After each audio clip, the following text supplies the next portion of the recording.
గజం కేవలం 23,000 రూపాయలతో 165 గజాల భూమి కేవలం 38 లక్షలు మాత్రమే. ఇంకొక మాట చెప్తా హరీష్ రావు గారి గురించి మళ్ళీ చెప్తా.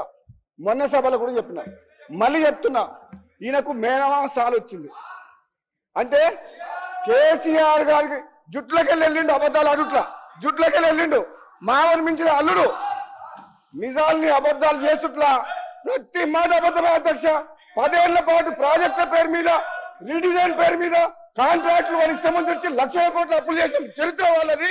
ఈ రోజు తెలంగాణ ప్రజలందరూ ఏమనుకున్నారు, వీళ్ళు ఏమన్నారు, వీళ్ళు కళలో సాకారం చేస్తున్నారు. ఏం సాకారం చేయలే, సాగుబోతుల తెలంగాణ చేసి బెల్ట్ షాపులు పెట్టి రాష్ట్రాన్ని అప్పుల పాలు చేసి 7 లక్షల కోట్లు అప్పులమయం చేసిండ్రు. ఏం మాట్లాడుతున్నారు మీరు, ఏం మాట్లాడుతున్నారు? తెలంగాణ ఇచ్చింది కాంగ్రెస్ పార్టీ, తెలంగాణ ఇచ్చింది కాంగ్రెస్.